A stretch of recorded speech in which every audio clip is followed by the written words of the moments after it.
Parts of speech, जिसमें तमाम तर वर्ड्स की जो पहचान है उसको आइडेंटिफाई किया जाता है, हर चीज को प्रॉपर हम खोल के डिफाइन करते हैं। अगर बात की जाए our basic topic of parts of speech,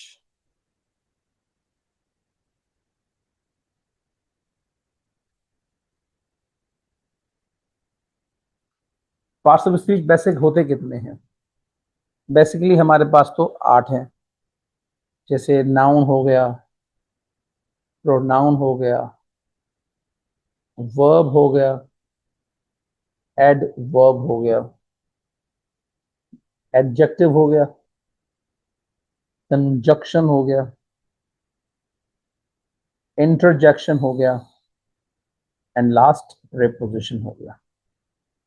तो ये हमारे पास कुछ टाइप्स हैं पार्ट्स ऑफ स्पीच की, या काइंड्स हैं।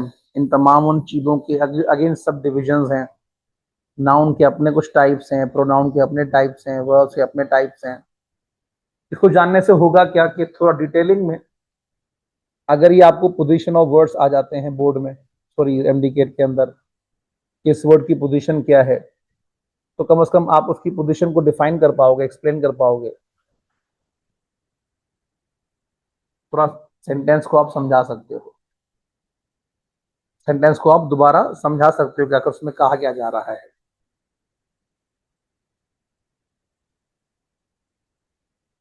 लेकिन ये थोड़ा सा डिटेलिंग वर्क है, जहां उन तमाम चीजों को हम तफसील में पढ़ रहे होते हैं।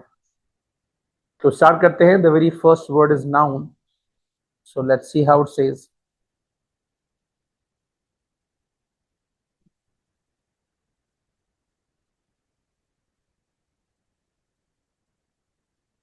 Noun,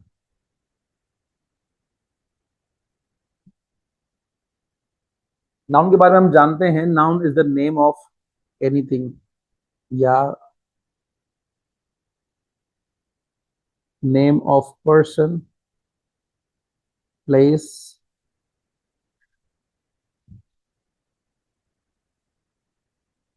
name of person, place,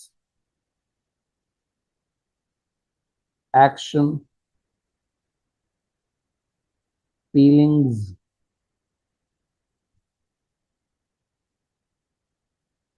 name of a group, and etcetera. ठीक है। अब इस नाउन को समझने से पहले हमें इसकी टाइप्स को समझना जरूरी है। कुछ टाइप्स तो आपको पता ही होंगी, जैसे कॉमन नाउन। कॉमन नाउन को मेजॉरिटी बच्चे जानते ही हैं। What is common noun? That is very a name to be called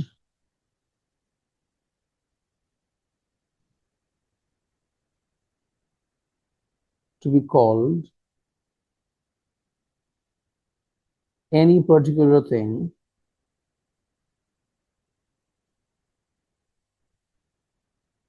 but in general।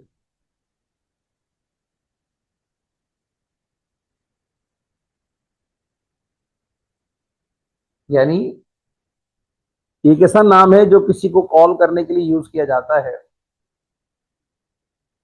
लेकिन ये नाम उसको जनरल फॉर्म में डिफाइन करता है, स्पेसिफिक नहीं। यानी अगर बात की जाए, सपोज गर्ल की, तो गर्ल एक नाउन है जो पर्टिकुलर किसी जेंडर को डिफाइन कर रहा है, लेकिन जेंडर्स में किसी स्पेसिफिक को नहीं, जेंडर को इन जनरल फॉर्म में। दुनिया की तमाम तर गर्ल्स को गर्ल ही कहा जाता है। इस तरह वर्ड है बॉय, वर्ड है मोबाइल। ये वर्ड्स पर्टिकुलर नेम्स हैं, लेकिन पर्टिकुलर कैटेगरी, अदर कैटेगरीज में पर्टिकुलर कैटेगरीज, उन कैटेगरीज के अंदर उनका स्पेसिफिक नाम होना चाहिए, लेकिन हमने उनका एक जनरल नाम रखा हुआ है, that is mobile. For example अगर बात की जाए, 4 चीजें 5 चीजें इलेक्ट्रिक गैजेट्स पड़ी हुई हैं, उसमें मोबाइल एक पर्टिकुलर कोई चीज है। ठीक है। लेकिन जो उसका नाम रखा गया है वो स्पेसिफिक नाम नहीं है, वो मोबाइल जनरल नेम है उसका, मोबाइल किस कंपनी का है, जब हम उसका नाम हाईलाइट करेंगे तो स्पेसिफिक हो जाएगा। तो हमने उसको डिफाइन किया है in general form. So mobile, boy, girl, sorry Karachi लिख रहा था मैं, city, city, then we have example like house and etc. और ज्यादा एग्जाम्पल मिल सकती है, लेकिन इन सारी मिसालों का जो असल निचोड़ है वो यही है कि ये एक नाम तो है, लेकिन ये स्पेसिफिक नेम नहीं है, ये जनरल नेम्स हैं। और मजे की बात, ये एक नाम यूज होता है सबके लिए। मतलब जितनी भी लड़कियां हैं सबको गर्ल कहा जाएगा, जितने भी बॉयज हैं उन सबको बॉय कहा जाएगा, जितने भी दुनिया में मोबाइल्स हैं उनको मोबाइल कहा जाएगा, जितनी भी दुनिया में ममालिक हैं उनके जो शहर हैं उनको सिटी कहा जाएगा। सो स्पेसिफिक नहीं है, पर्टिकुलर नहीं है, बल्कि जनरल फॉर्म में सबको कहा जा रहा है। सो दिस इज कॉमन नाउन। इसके बारे में आप लोग बेहतर जानते ही हो, इसमें क्या ही मैं आगे डिफाइन करूं। Then we have proper noun. Proper noun shows specification, यानी एनी स्पेसिफिक नेम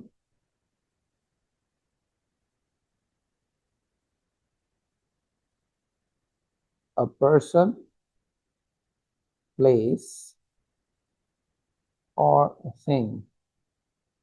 किसी भी चीज का, इंसान का, जगह का जब कोई स्पेसिफिक नाम होगा, that is called proper noun. For example सारा, जो उसी गर्ल का स्पेसिफिक नेम हो गया। अली, उसी बॉय का स्पेसिफिक नेम हो गया। सैमसंग, उसी मोबाइल का स्पेसिफिक नेम हो गया। कराची, उसी सिटी का स्पेसिफिक नेम हो गया, एंड सो ऑन। अच्छा, हाउस का नाम लाइक जन्नत हाउस जो शाहरुख खान का घर है, अल जन्नत, एंड सो ऑन, बहुत सारे नाम बन सकते हैं। तो एक तरफ जर्नल, किसी का भी नाम, यानी एक नाम रखा गया है सबके लिए, गर्ल, बॉय, मोबाइल, सिटी, और उन्हीं का स्पेसिफिक नेम होगा किसी भी जगह, प्लेस, थिंग का, will be called proper noun. इन दोनों में आपको कोई कंफ्यूजन नहीं होगी, I know this very well. Then we have next category, that is collective noun, जो कि थोड़ा समझने में बच्चों को दुश्वारी हो जाती है। Collective noun shows okay, a noun that has, sorry, that has more than one person in it। एक ऐसा नाम जिसके अंदर एक से ज्यादा लोग होते हैं। For example we have jury, we have crew, we have staff, we have audience, and so on। इन तमाम तर नाउन्स की क्वालिटी है कि इसके अंदर एक से ज्यादा लोग ही पाए जाते हैं। That's what is called collective noun. ठीक है। And then we have after that the most important, uncountable noun. Uncountable noun. Why is it important or the most important? Because it does not carry any article। सबसे पहले उसकी खूबी क्या होती है? Okay. Things या noun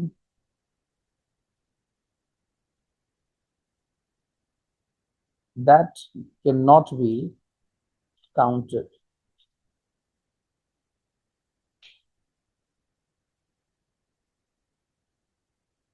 जिस चीज को हम काउंट ही ना कर सकें। For example we have sugar, salt, we have water, we have tea, we have milk. So whenever we use these nouns, we never carry any article. We never use yani. In other words, simply we say no article. For example, I'm having sugar, I'm drinking water, I'm taking tea. इन तमाम nouns के साथ हम कभी भी article नहीं लगाते because these are uncountable. इनको हम काउंट कर ही नहीं सकते. ठीक है. Then we have a few other nouns. Abstract noun.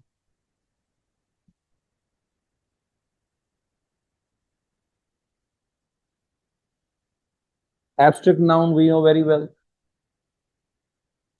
That has two variations. It shows feelings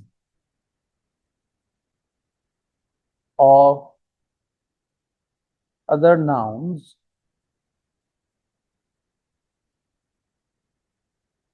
that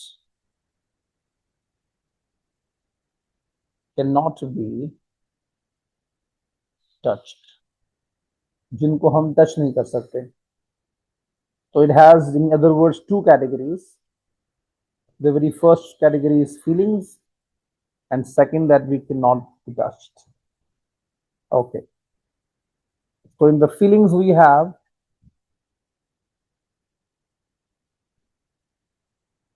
feelings like we have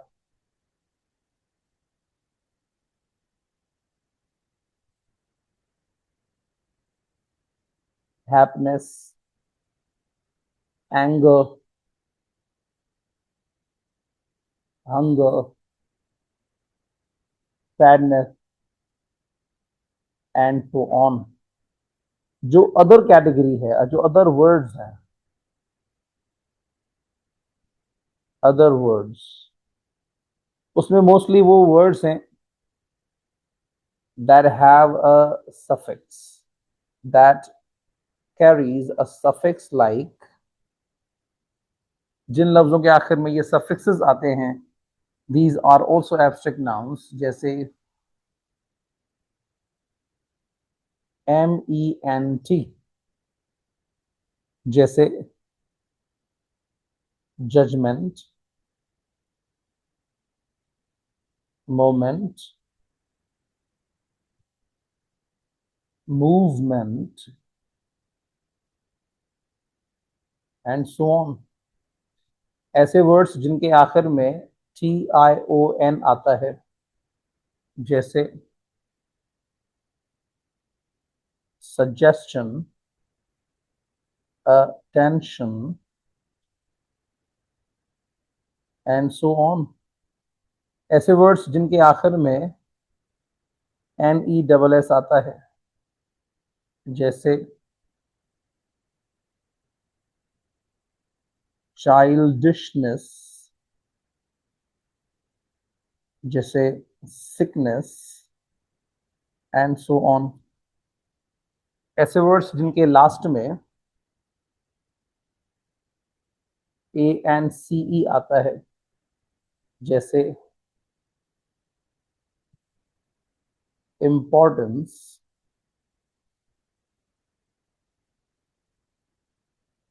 significance, and so on. तो याद रखिएगा, ये जो आपके तमाम तरह इमोशंस हैं, नाउन्स हैं, ये जो वर्ड्स हैं, इन वर्ड्स की क्वालिटी है that cannot be touched but can only be understood and felt. इनको सिर्फ महसूस किया जा सकता है, समझा जा सकता है, but they cannot be touched. तो ये वो सारे हमारे पास sentences थे regarding abstract nouns. A few things more also, लेकिन आपकी बड़ी लिस्ट कैटेगरी में सफिक्सेस की होती है जो हम रियल लाइफ में यूज करते हैं. So we must know these nouns so that we can easily understand the category of noun. Apart from that, we have a few more steps in the noun category. Let me have it. First, we talked about common, proper, abstract, collective. Coming to the main topic, that is about gerund. जो आपका असल topic है, noun category का सबसे important topic है gerund. Gerund is the ing form that does not functions that does not function as the main verb. यानी ing form that does not function as a main verb. ये ing form कभी भी main verb की तरह काम नहीं करता. Sentence देख लेते हैं. For example we have sentence, he is smoking. अगर मैं जुमले इसमें चेंज करके कहता हूं, ही इज स्मोकिंग को मैं स्विच करता हूं, स्मोकिंग किल्स हेल्थ. तो एक जुमला है ही इज स्मोकिंग, जहां स्मोकिंग काम हो रहा है, एज अ वर्ब यूज हो रहा है. सेकंड जुमले में क्या smoking as a main verb use हो रहा है? आप खुद ही कहोगे नहीं सर, यहां पर ये एज अ नाउन यूज हो रहा है, क्योंकि इसमें स्मोकिंग हो नहीं रही, स्मोकिंग को डिस्क्राइब किया जा रहा है.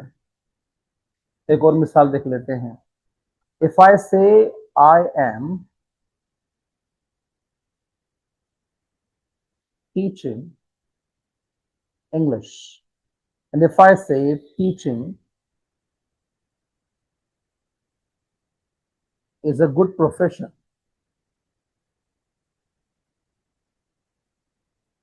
इन दोनों स्टेटमेंट्स में ऑब्जर्व किया जाए तो जो फर्स्ट सेंटेंस है उसमें टीचिंग एज अ वर्ब इस्तेमाल हुआ है, बट द सेकंड वन में teaching as a noun use हुआ है.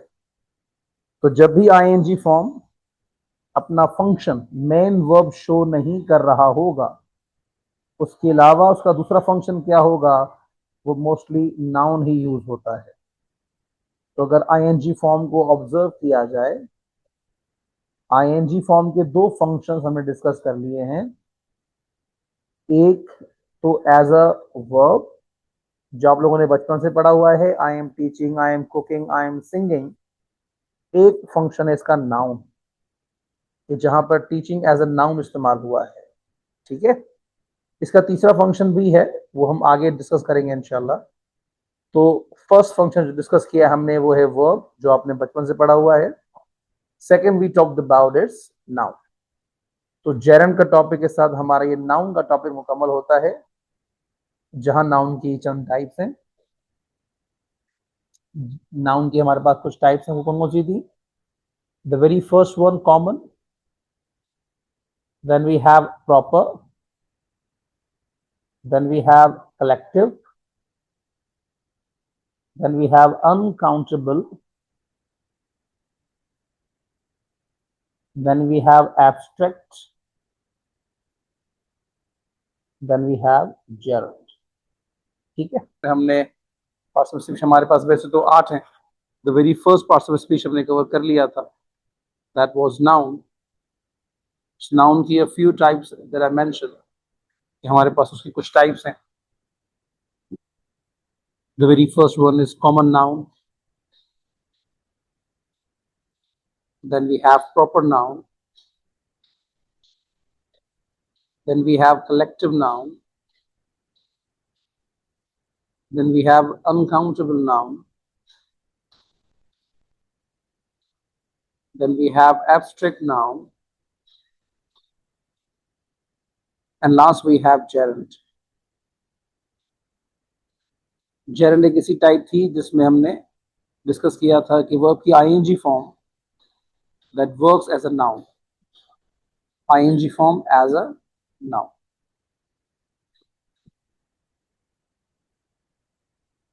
मैंने मिसाल आपको बताई हुई थी. For example if you say they are smoking, here we find the word smoking. as a verb, but if we change in this form and we say smoking kills health, here we find this word smoking that works as a noun, because इस जुमले में हम smoking को observe नहीं कर रहे, हम smoking कर नहीं रहे, बल्कि उसको जो सिर्फ हमने मेंशन किया है, जिक्र किया है, सो इस मेंशन करने को नाउन कहा जाता है. तो हमारे पास वर्ब की आईएनजी फॉर्म, उसके दो फंक्शंस हम डिस्कस किए थे कि वर्ब की आईएनजी फॉर्म कई बार it functions as a verb, second it functions as a noun. इसका एक और थर्ड फंक्शन भी है जो हम आगे इंशाल्लाह इसको समझेंगे. सो ये हमारा नाउन का चैप्टर टॉपिक खत्म होता है. Moving on with the next topic that is about pronoun. What is pronoun? ये आप लोग बचपन से पढ़ते आ रहे हो. A word that replaces noun, एक ऐसा वर्ड जो नाउन को रिप्लेस कर दे इन ऑल फॉर्म्स, उसकी किसी भी शक्ल, किसी भी शेप में, दैट इज कॉल्ड प्रोनाउन. अगर प्रोनाउन की कैटेगरी बनाई जाए, प्रोनाउन की फर्दर टाइप्स बनाई जाए, तो we have the very common that is subjective pronoun, जो आप लोग बचपन से पढ़ते आ रहे हो. So subjective pronoun, then we have objective pronoun,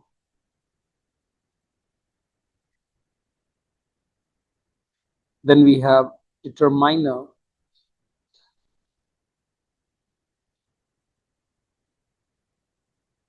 then we have possessive,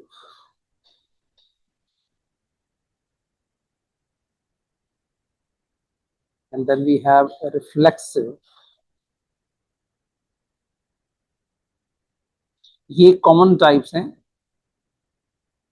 इस वर्ड प्रोनाउन की, जिनको आप लोगों ने बचपन से ऑब्जर्व किया हुआ है, देखा हुआ है.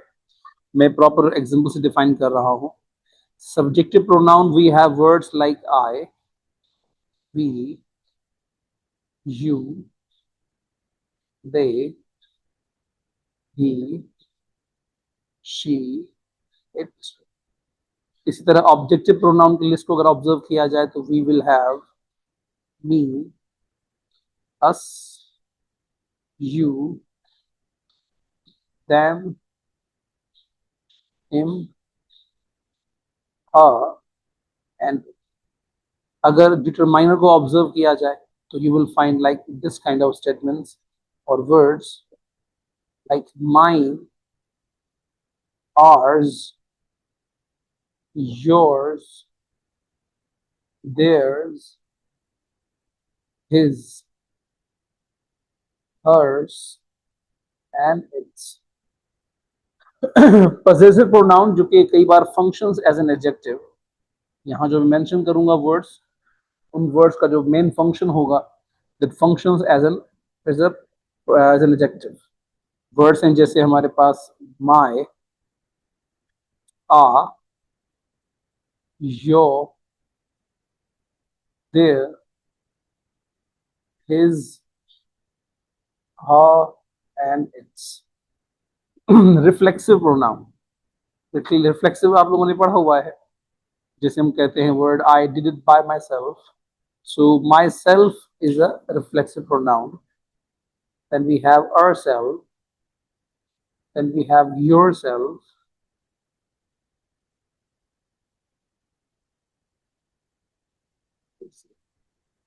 so and then we will have themselves and so on. ये कॉमन टाइप्स है सारी की सारी जो मैंने बताई हैं प्रोनाउन की. लेकिन प्रोनाउन की टाइप सिर्फ यही नहीं है, ये तो कॉमन टाइप्स हैं. इसके अलावा कुछ स्पेसिफिक चीजें हैं जो अक्सर बोर्ड में आती हैं, पूछी जाती हैं. इन वर्ड्स की पोजीशंस क्या हैं. So we must know about relative pronoun, another most important but complicated type, relative pronoun. Here this is the word that connects two different clauses.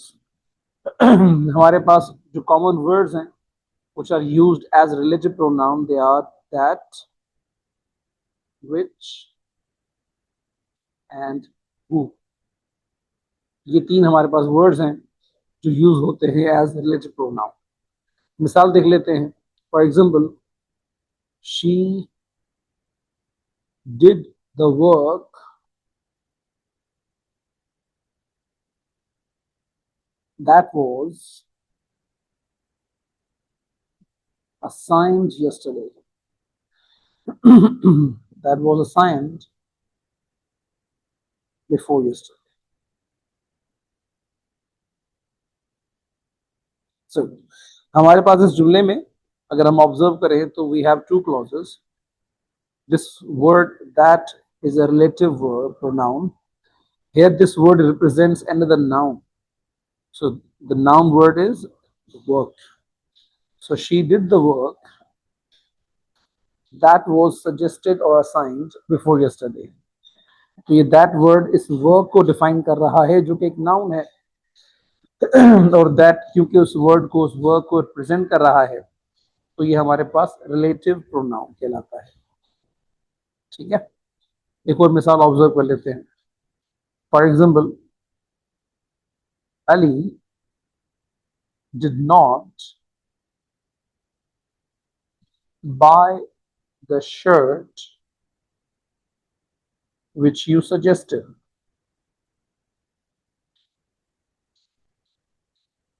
यहां पर इस जुमले के अंदर अगर हम ऑब्जर्व करें तो ये विच का वर्ड उस शर्ट के लिए इस्तेमाल हो रहा है जो तुमने सजेस्ट की थी. तो ये अगेन एक नाउन को रिप्रेजेंट कर रहा है. So that is a relative pronoun.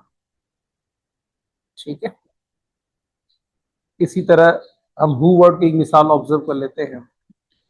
For example, we से सारा did not meet the person who insulted her brother. अब इस जुमले में हम अगर ऑब्जर्व करें तो जो वर्ड है who, this represents another person. ये इस पर्सन को रिप्रेजेंट कर रहा है. In that case it represents a noun. So this is a relative pronoun. ठीक है, सो ये आपके पास टाइप थी इस प्रोनाउन की, relative pronoun. Then we have another type that is indefinite pronoun.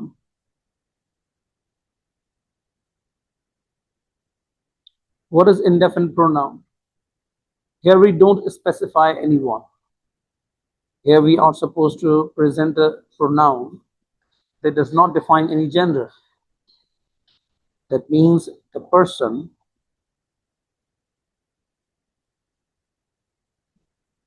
is not specified.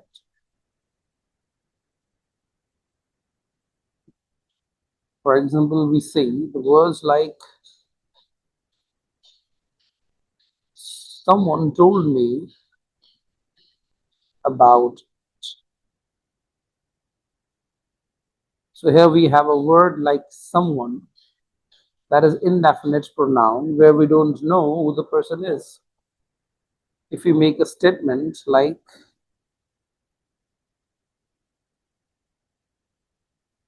does anyone know about it?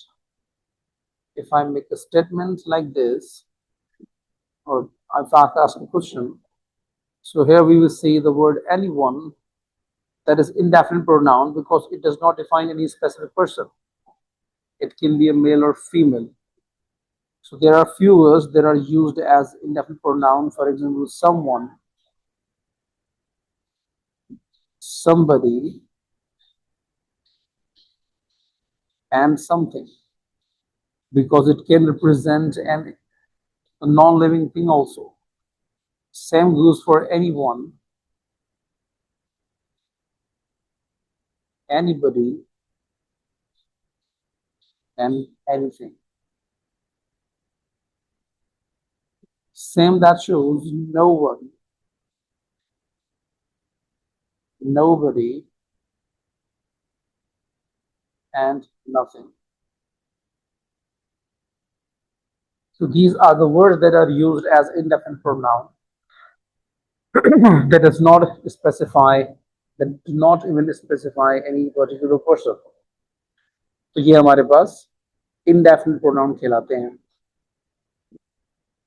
Then we have a few types, like we have interrogative pronoun. What is interrogative pronoun? That means there are certain questions that represent a noun, and the WH word is called interrogative pronoun. We have words like what, who, whom. This is also known as by whom. So we have to discuss every word. The very first word is what. So if I say, what did you buy? Here this word what is actually representing a thing. Is actually the answer of that I bought. So it can be a phone, it can be a book, it can be a car, it can be anything. It must have a noun. So when I say what did you buy, so what has replaced the word, that replace a noun that you got by. Interrogative, we have another example like who. तो हम इसकी मिसाल observe कर सकते हैं. If I say who said it, अब इस जुमले में वर्ड who इसने किसी शख्स को रिप्रेजेंट कर रहा है जिसने ये बात कही थी. तो यहाँ बिकॉज उस वर्ड इंसान का शख्सियत का पता नहीं है, तो हम इस वर्ड को कह सकते हैं it is interrogative pronoun. It represent someone, ये किसी शख्स की बात कर रहा है जिसने ये बात कही है. Same goes for by whom. एक जुमला इसका भी बन सकता है, by whom was it done.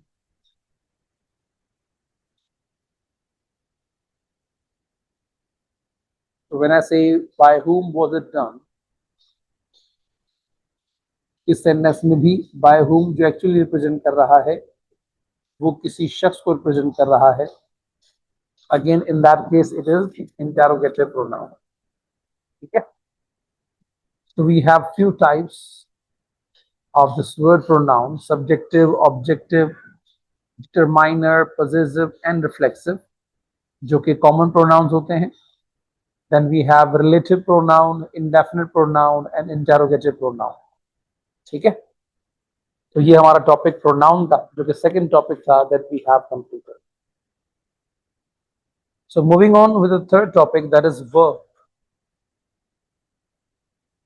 In category में थर्ड टॉपिक हमारे पास है verb.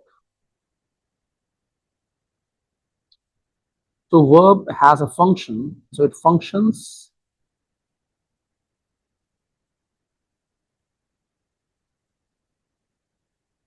functions to show main verb, जिसको हम अदर वर्ड्स में एक्शन भी कहते हैं. यानी वर्ब का असल काम है मेन वर्ब को शो करना, किसी एक्शन को शो करना, किसी काम को रिप्रेजेंट करना. ठीक है. और इट ऑल्सो शोज टाइम, ये टाइम की बात करता है, ये वक्त को शो करता है. इसके अलावा it also defines ability, suggestions and so on and other activities. So these are a few actions or functions performed by the main verb. अब सबसे पहले इस main verb को ही हम ऑब्जर्व करते हैं. If we talk about main verb,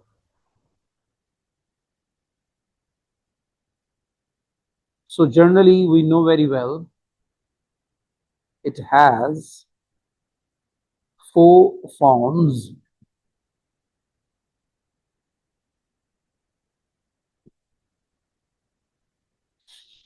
The very first is first person, sorry, first form, second form, third form, and fourth form. And by the way, these positions, these forms have a specific name. First form is known as present simple, or we can say present form. Second form of verb is called past form. Third form is called past participle. And fourth form is known as present participle. ठीक है, तो इसकी ये चार types होती है. And further if you talk about its types, यानी अगर एक वर्ब है या वर्ब्स की टाइप्स कितनी है, so we can say the main verb has four types. Four types like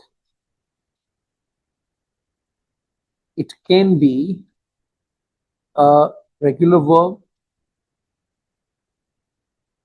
it can be an irregular verb, it can be a transitive verb, it can be an intransitive verb.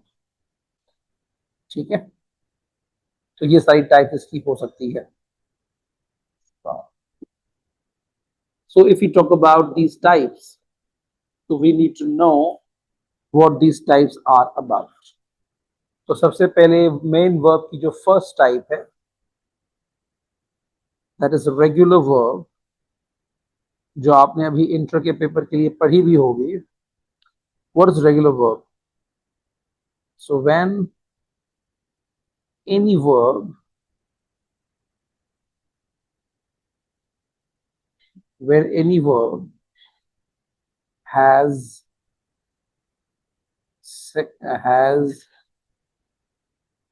ed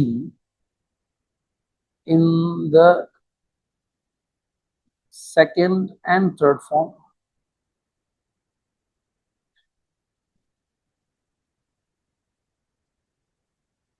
that is called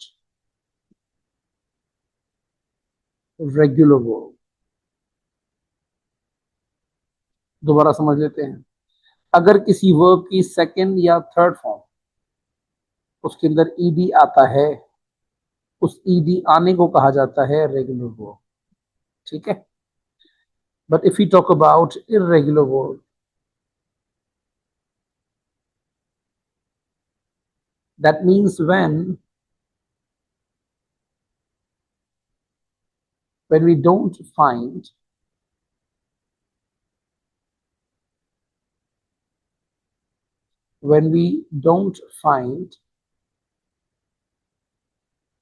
ed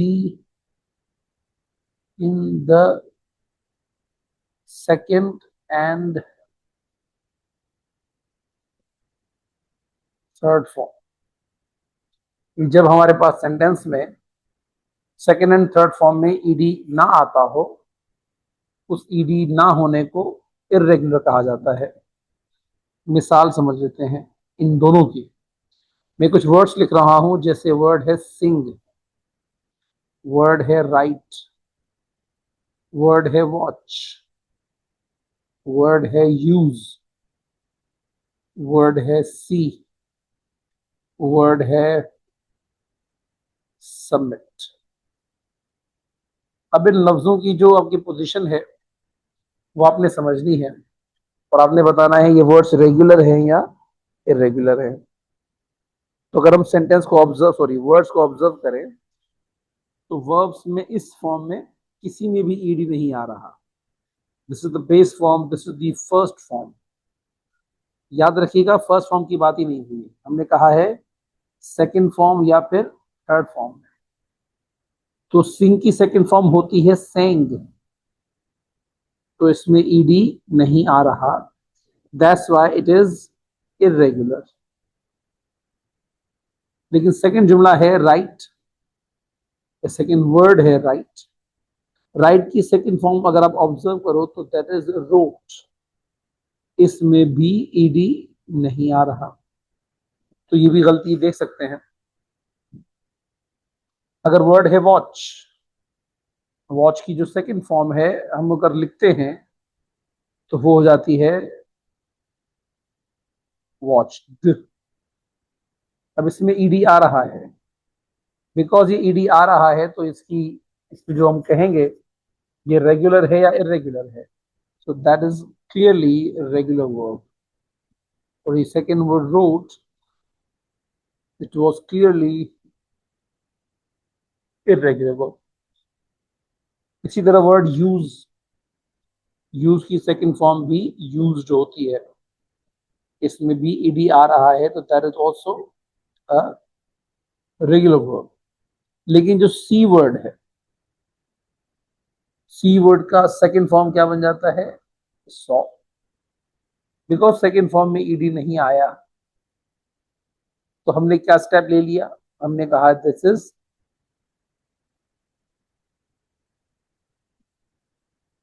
kind of irregular statement.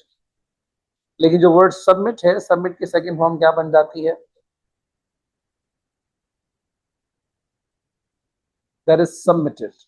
और submitted में क्योंकि ED आ रहा है so that is confirm regular. तो verb की चार types होती हैं इस मेन वर्ब की, एक रेगुलर वर्ब्स और एक irregular verbs. Then we have another two types, that is transitive and intransitive verbs। सबसे पहले हम ट्रांजिटिव को समझ लेते हैं। ट्रांजिटिव वर्ब्स कौन से होते हैं, that have object, is when we have object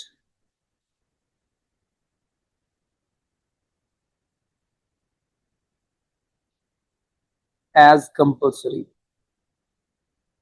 यदि अगर आपके सेंटेंस में ऑब्जेक्ट इंतहाई जरूरी है, so these are the words that have object as compulsory। मिसाल समझ लेते हैं। फॉर एग्जाम्पल इफ आई से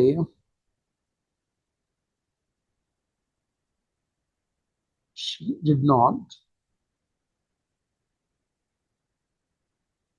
if I say she did not pay it, इस जुमले में ये वर्ड ट्रांजिटिव क्यों है, ये जो वर्ब है ये ट्रांजिटिव क्यों कहलाएगा, बिकॉज पे के बाद ऑब्जेक्ट होना कंपलसरी है। अगर आप ऑब्जेक्ट ना लगाओगे तो ये सेंटेंस ही खत्म हो जाएगा, सेंटेंस ही एम्बिगुअस हो जाएगा। ठीक है, ट्रांजिटिव वर्ब्स में हमेशा जो हमारा वर्ब है उसके आगे ऑब्जेक्ट लाजिमी लिखा होता है। अब मैं दो तीन मिसालें लिख रहा हूं जिसमें आपको ये समझ में आ जाएगा कि ऑब्जेक्ट होना क्यों जरूरी है। ठीक है, मिसाल समझ लेते हैं। The very first example is if I से ही विल प्ले, जुमला है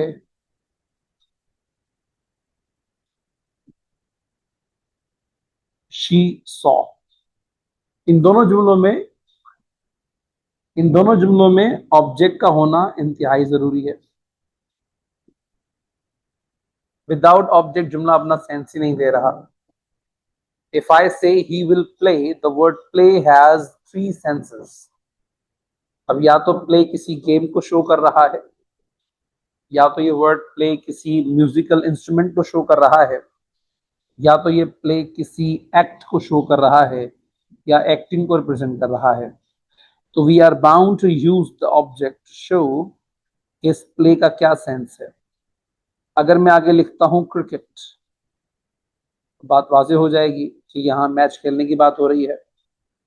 अगर मैं इसको चेंज करके लिख लेता हूं वर्ड गिटार, तो यहाँ पर म्यूजिक बजाने की बात हो रही है। ठीक है, और अगर सिर्फ एक्ट की बात हो रही है तो हम कहेंगे he will play the character, उस किरदार को ये निभाएगा। दोनों तीनों तरीके सही हैं।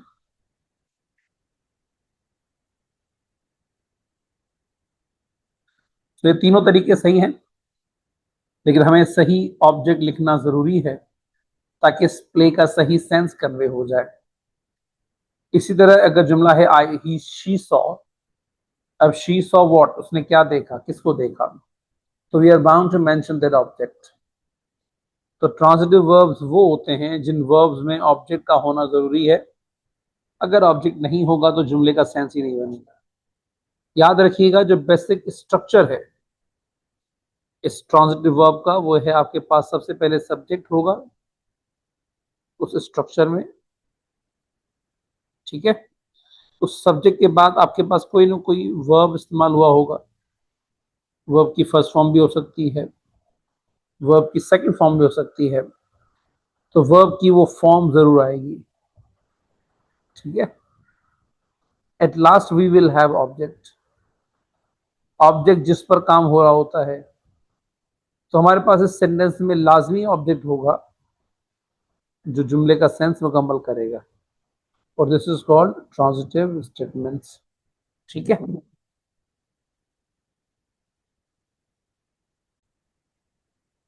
अब इसके बाद अगर बात की जाए इंट्रांजिटिव वर्ब की,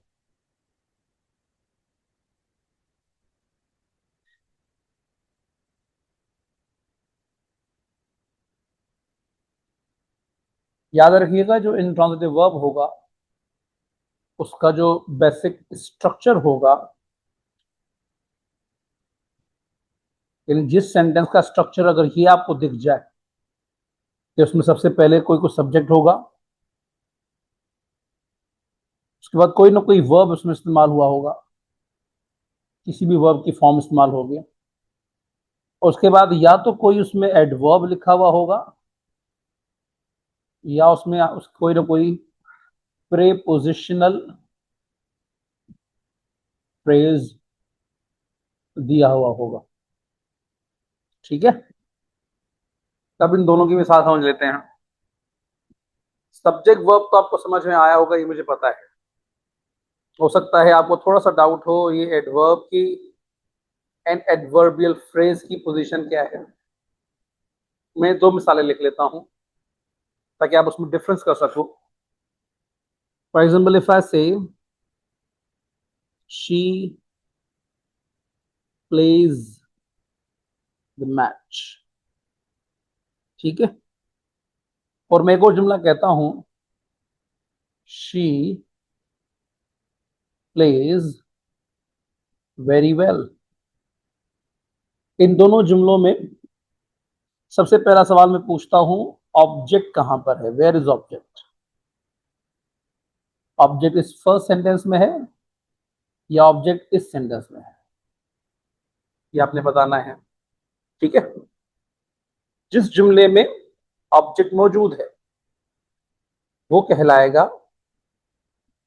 ट्रांजिटिव, और जिसमें ऑब्जेक्ट नहीं है, like this very well is not an object, ये ऑब्जेक्ट नहीं है। वेरी वेल क्या है, ये एडवर्ब है। एडवर्ब क्या होता है, जो वर्ब को एक्सप्लेन करे। एडवर्ब हमेशा मेन वर्ब को एक्सप्लेन कर रहा होता है, तो जो मेन वर्ब को एक्सप्लेन करेगा वो एडवर्ब होगा। अच्छा, क्या ये वेरी वेल प्ले को डिफाइन कर रहा है, वर्ब को डिफाइन कर रहा है? उसकी आप मिसाल खुद ही ऑब्जर्व कर लो। अगर मैं जुमला कहता हूं शी प्लेज वेरी वेल, अब आप मुझे ये बताओ वेरी वेल किसको डिस्क्राइब कर रहा है, उस लड़की को या उसके खेलने को? अगर कोई चीज सब्जेक्ट को डिफाइन करे तो वह एडजेक्टिव होती है, लेकिन जब कोई स्ट्रक्चर फ्रेज या वर्ड मेन वर्ब को डिस्क्राइब करे उसको हम एडवर्ब कहते हैं। एडवर्ब हमेशा मेन वर्ब को डिस्क्राइब करता है, ठीक है। तो इस जुमले में हमारे पास जो ये वेरी वेल है वो एडवर्ब है। इसी तरह मैं दो जुमले और लिख रहा हूं। जुमला है शी सिंग्स अ सॉन्ग, और अगर मैं इसी को कहूं शी सिंग्स ब्यूटीफुली, तो जो हमारा सेकंड सेंटेंस है उसमें अगर आप ऑब्जर्व करो तो ये word beautifully is not an adjective at all, बल्कि ये क्या है? अब आप बताओ ब्यूटीफुली किसको डिस्क्राइब कर रहा है? उस लड़की के गाने को। तो जो वर्ब को डिस्क्राइब करे वो क्या होता है? वो एडवर्ब होता है। ठीक है, आई होप ये बात समझ में आई होगी। तो ये आपका बेसिक स्ट्रक्चर है। किसका बेसिक स्ट्रक्चर है? इंट्रांजिटिव वर्ब का। तब मैं कुछ बिठाकर मैं कुछ मिसालें लिख रहा हूं इंट्रांजिटिव वर्ब की, सिर्फ इंट्रांजिटिव की, ताकि फिर आप ट्रांजिटिव में कंफ्यूज ना हो। बाकी सब मैं मिटा देता हूं।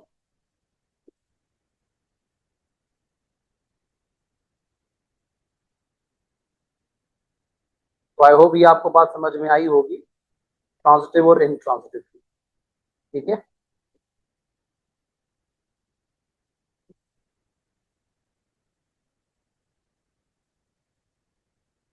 यही वो। अब मिसाल देख लेते हैं।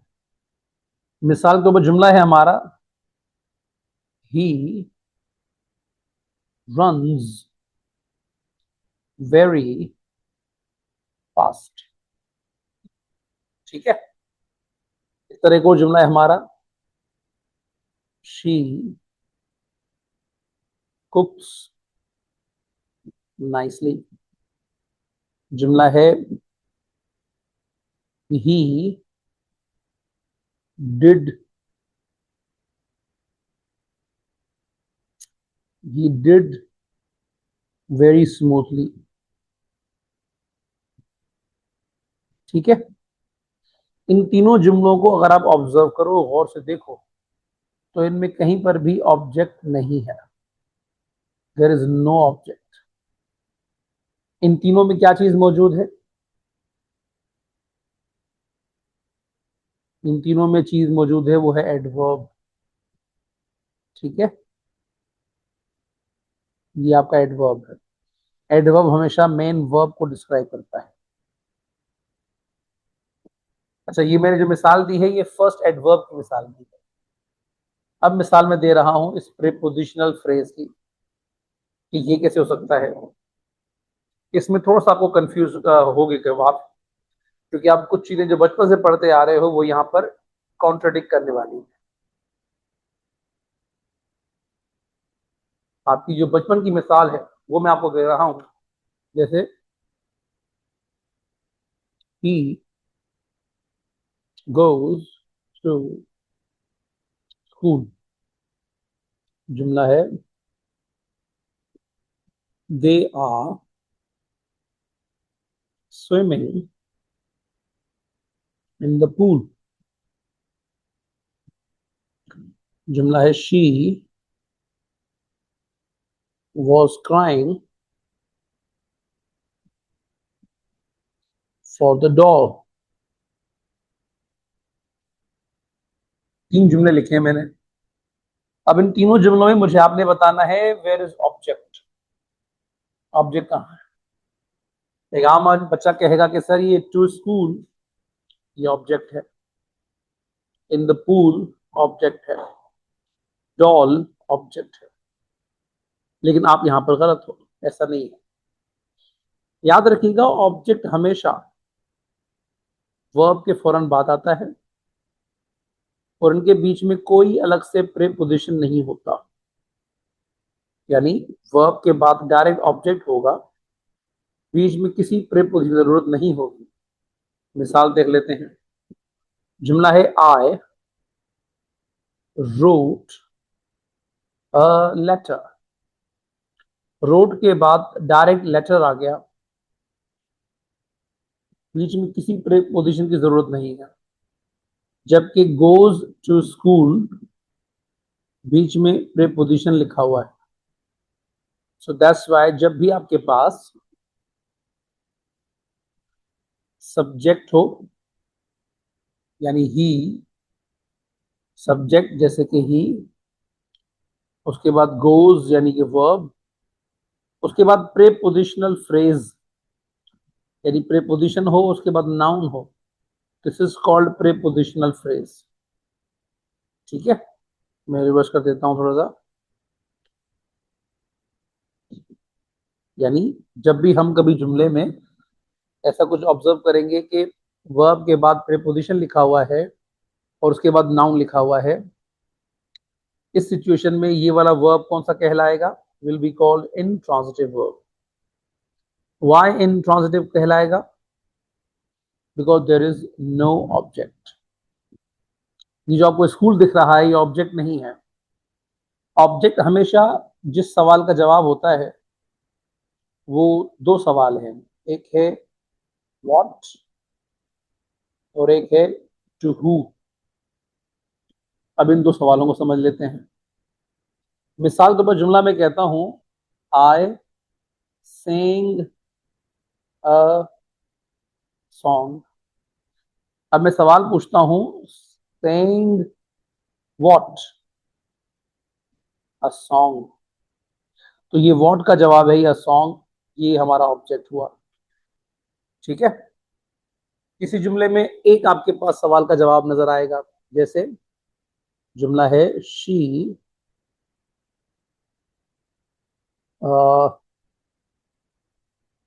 Told him.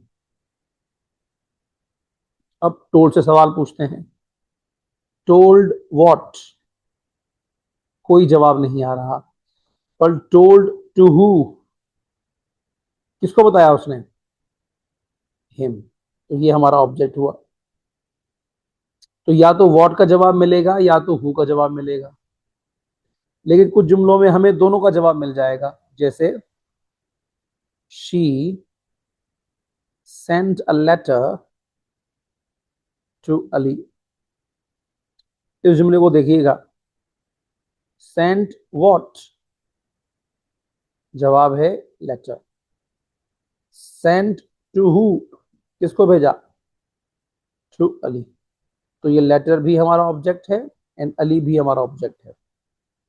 यानी ऑब्जेक्ट हमेशा इन दो सवालों से पहचाना जाता है, व्हाट एंड टू हु। अगर ये जवाब मौजूद है सेंटेंस में तो आप कहोगे इसमें ऑब्जेक्ट है, लेकिन अगर इन दोनों सवालों का जवाब नहीं मिल रहा तो मतलब फिर जुमले में कोई ऑब्जेक्ट है ही नहीं। अब इसको अप्लाई कर लेते हैं हम गोज के ऊपर। जुमला है गोज व्हाट? कोई जवाब नहीं आ रहा। Goes to who? कोई जवाब नहीं आ रहा। But goes where? कहां जा रही है, कहां जा रहा है? So he goes to school. तो स्कूल इन तीनों सवालों में से किसका जवाब है? Like goes to who, goes what या गोज वेयर? तो ये हमारे पास वेयर का answer, goes where to school. इसी तरह मैं जुमला कहता हूं they are swimming in the pool. अब आपको लगेगा ये सर इन द पूल जो स्ट्रक्चर, ये फ्रेज है, ये हमारा ऑब्जेक्ट है। हालांकि ऐसा नहीं है। आप स्विमिंग से दो सवाल पूछें। पहला सवाल swimming what?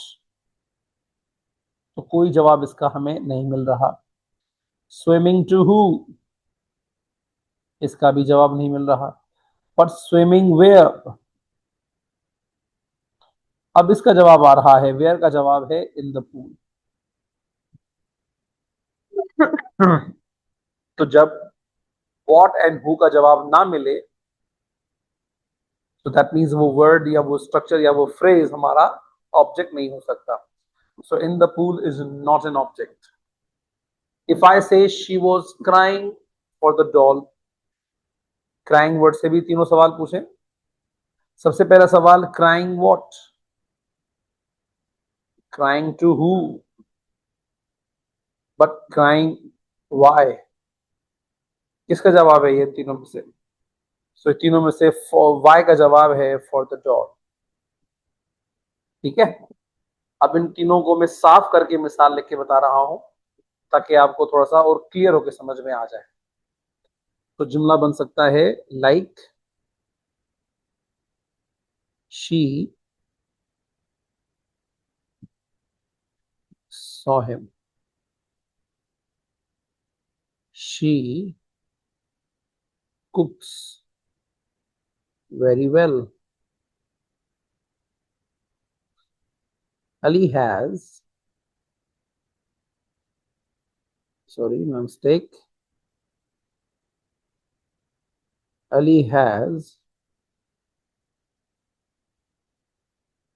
paid it.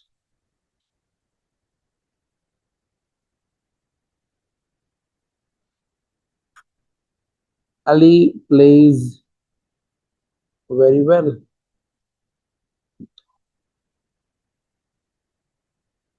They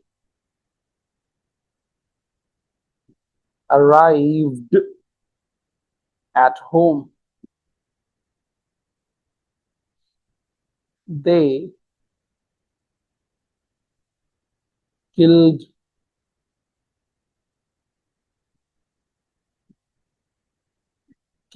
a snake. अब इन तमाम जुमलों को ऑब्जर्व करते हैं। तो पहला जुमला है she saw him. Structure wise हमारे पास सब्जेक्ट है, वर्ब है एंड ऑब्जेक्ट है। अगर तीनों चीजें मौजूद है तो ये हमारा जुमला ट्रांजिटिव। नेक्स्ट जुमला ऑब्जर्व करते हैं जिसमें हमारे पास जुमले में सब्जेक्ट भी है, वर्ब भी है, लेकिन आखिर में ऑब्जेक्ट नहीं है, बल्कि इसमें दिया हुआ है एक एडवर्ब है। सो दिस इज इंट्रांजिटिव। तीसरा जुमला ट्राई चेक करते हैं। जुमला है शी हैज पेड इट।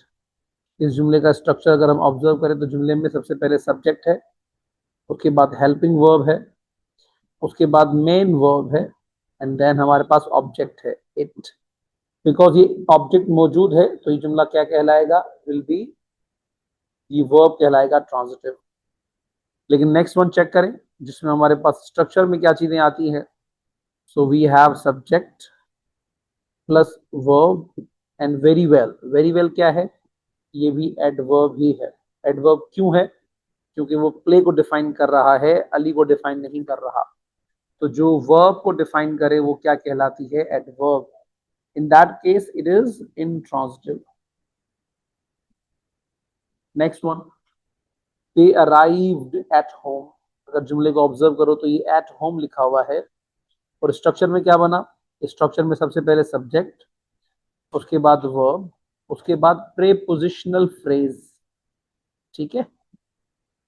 अब बिकॉज ये प्रेपोजिशनल फ्रेज आता ही आपके पास इंट्रांजिटिव में है तो ये आपके पास जुमला, ये जो वर्ब है इंट्रांजिटिव है।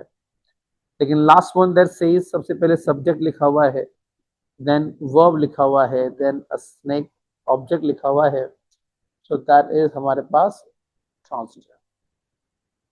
ठीक है। तो ये हमारे पास सेंटेंस को सॉल्व करने का तरीका था, हम वर्ब को पहचान पाते हैं।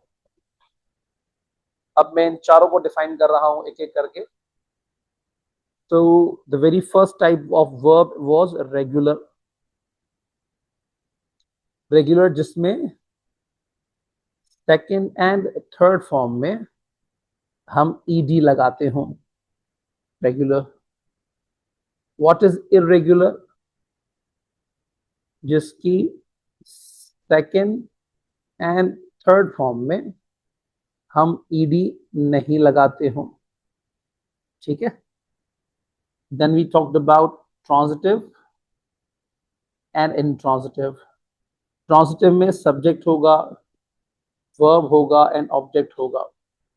अगर ऑब्जेक्ट है तो ट्रांजिटिव, लेकिन जो आपके पास इंट्रांजिटिव है, इंट्रांजिटिव में हमेशा सब्जेक्ट होगा, वर्ब होगा, उसके बाद या कोई एडजेक्टिव आएगा या फिर कोई प्रीपोजिशनल फ्रेज आएगा। तो ये आपके पास वर्ब की चार टाइप्स थी जो मैंने डिस्क्राइब कर दी। ठीक है। लेकिन वर्ब पूरा मुकम्मल नहीं हुआ है, वर्ब को समझना है। अब हम वर्ब की फॉर्म्स को समझते हैं। यानी कई बार जो वर्ब की फॉर्म्स हैं वो थोड़ा सा हमें ट्विस्ट करती है।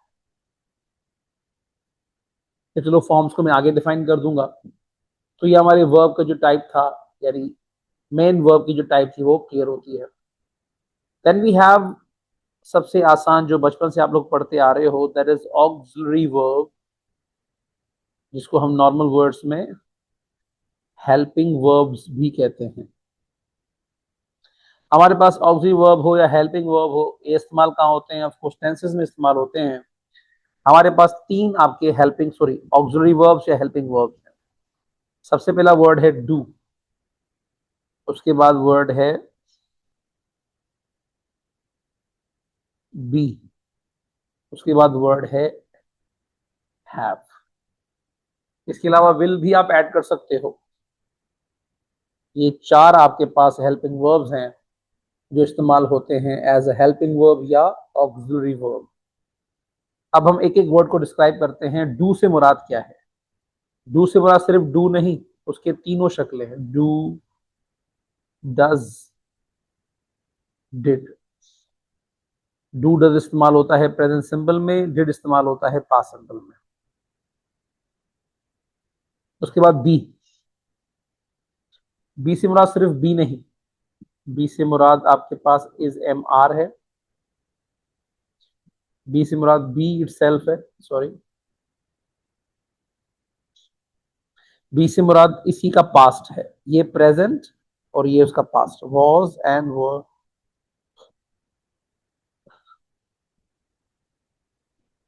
फिर बी से मुराद बी इट सेल्फ। फिर बी की third form been, and be की आईएनजी फॉर्म बीइंग। ये सारे इसके हेल्पिंग वर्ब्स हैं जो इस्तेमाल होते हैं बी के साथ। उसके बाद मैंने वर्ड लिखा है हैव। हैव भी हेल्पिंग वर्ब है हमारा। कैसे भाई? हैव की भी तीन शक्लें हैं। एक है हैव, या फिर हैज, या फिर हैड। ठीक है? चाहे प्रेजेंट सिंपल हो, चाहे प्रेजेंट परफेक्ट हो, या पास्ट परफेक्ट हो, इन सब में ये हेल्पिंग वर्ब इस्तेमाल तौर पर होते आ रहे हैं। विल, विल की दो शक्लें हम ऑब्जर्व करते हैं आम लाइफ में। एक विल है और एक शल है, जो फ्यूचर सिंपल में और विल फ्यूचर परफेक्ट में एंड फ्यूचर कंटिन्यूस में इस्तेमाल होता है। तो ये हमारे पास सारे के सारे ऑक्सिलरी वर्ब्स हैं जो हम फॉलो करते हैं या यूज करते हैं। ठीक है? Then we will have another type, that is stative verb। और स्टेटिव वर्ब थ्रू आउट मैं आपको जब जब स्टेटिव पढ़ा रहा था तब तब हम इसको समझ रहे थे। हमारे पास दो वर्ड्स हैं जो स्टेटिव वर्ब्स कहलाते हैं, बी एंड हैव। बी से मुराद क्या है? बी से मुराद हमारा इज एम आर। बी से मुराद वॉज या वह। इससे मुराद बी इट सेल्फ, या फिर बीन, या फिर बीइंग। ये सारी टाइप्स बी की हैं। उसके बाद हैव स्लैश हैज, या फिर हैड। अच्छा, एक बात तो आपको कंफ्यूज कर सकती है कि बी का वर्ड आपने यहां पर भी ऑब्जर्व किया और यहां भी ऑब्जर्व कर रहे हो। हैव का वर्ड आपने हेल्पिंग वर्ब में भी ऑब्जर्व किया और स्टेट में भी ऑब्जर्व कर रहे हो। क्या फर्क है? मिसाल समझ लेते हैं। जुमला है आई एम टीचिंग इंग्लिश, और जुमला है आई एम अ टीचर। इन दोनों जुमले में एम का स्टेटस सेम नहीं है। एक में एम स्टेट वर्ब है और एक में हमारे पास ये हेल्पिंग वर्ब है। हेल्पिंग वर्ब क्यों है? क्योंकि ये जुमला एक्शन शो कर रहा है। तो जब एक्शन में हम हेल्पिंग वर्ब यूज करेंगे तो वो हेल्पिंग वर्ब कैटेगरी में आएगा। अगर हमारा जुमला सिर्फ स्टेट है, मतलब सिर्फ हालत शो कर रहा है, तो उसमें एम हमारा स्टेट वर्ब कहलाएगा। एक और मिसाल देके समझते हैं हैव की। एक जुमला है शी हैज अ फीवर, और एक जुमला है शी हैज डन इट। अब याद रखिएगा, उसूल वही है कि जिसमें हालत बयान हो रही है उसमें हैव स्टेट वर्ब है। ठीक है? हैव और हैज। लेकिन जिसमें हैव एक्शन शो कर रहा है, कोई काम हो रहा है, उसमें हैव आपके पास एज अ हेल्पिंग वर्ब कहलाएगा। ठीक है, तो ये आपके पास स्टेट वर्ब था।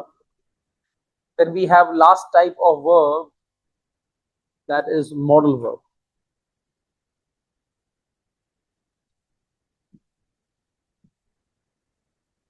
मॉडल वर्ब क्या होता है, हम डिस्कस पहले कर चुके हैं। मॉडल वर्ब का मतलब होता है जो चार चीजें डिफाइन करे, यानी जो शो करे किसी भी इंसान की ability, suggestion, advice, strong suggestion, possibility, या फिर आस्किंग परमिशन। ये सारी टाइप, सारी चीजें इस मॉडल वर्ब से ही निकलती है। ठीक है,